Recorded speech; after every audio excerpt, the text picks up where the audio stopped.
It is exactly 6:35, and the countdown is on to the presidential debate.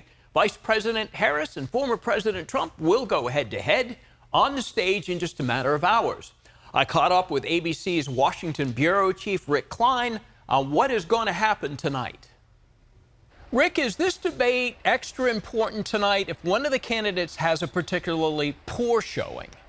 Yeah, I think because we are so close to the election and because this is the first debate, it might also be the last debate between these two candidates. I do think it takes on outsized importance. We're just only 8 weeks out from the election, and there's so many people that have said they want to know more about Kamala Harris and her policy positions. Obviously, Donald Trump is pretty well known. There isn't much to learn new about him, but how he acts, how they interact with each other, I do think it takes on outsized importance, even though there aren't that many undecided voters in this country. That's a good point. So most people know about Trump.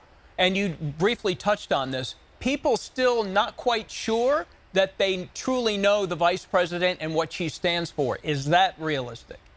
Yeah, I mean, look, a third of the country in the New York Times poll said they want more information about her before deciding how to vote. Even though she's been vice president for 4 years, that is 4 years where she didn't really take many policy positions of her own. Her campaign website just got updated in the last couple of hours with some more tangible policy positions, but she hasn't had a general election presidential debate to flesh it out, and she's only been a candidate for about 6 weeks or so. So all of this is still very fresh and very new for voters to begin to digest and begin to process. Yeah, you mentioned recent poll numbers. 90% of voters are already locked in on a candidate. They're going to vote based on that or party lines.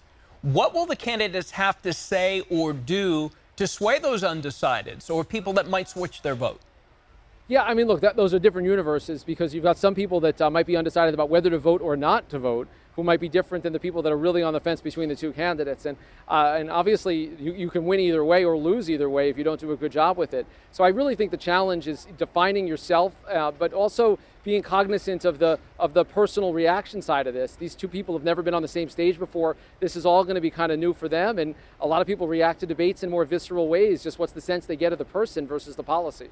So in your experience from covering presidential elections, is this right now as we stand the most unpredictable in terms of potential outcome based on how close the polls are and the swing states?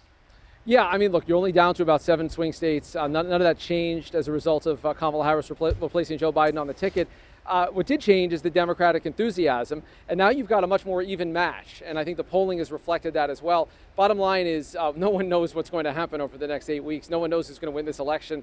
We really are in basically a toss-up type of a situation nationally, but also more importantly for electoral college votes in the 7 battleground states that are so close.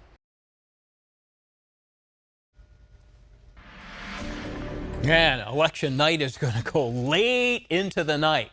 Here's a look at the schedule for this night. Starts with a special edition of ABC 10 News at 4:30. Live debate coverage starts at 5. The debate is at 6. Then start with us for the latest news and weather headlines at 8, 10:30, and late news tonight at 11 o'clock. We're busy here in the newsroom. You can also watch the debate through our ABC 10 app.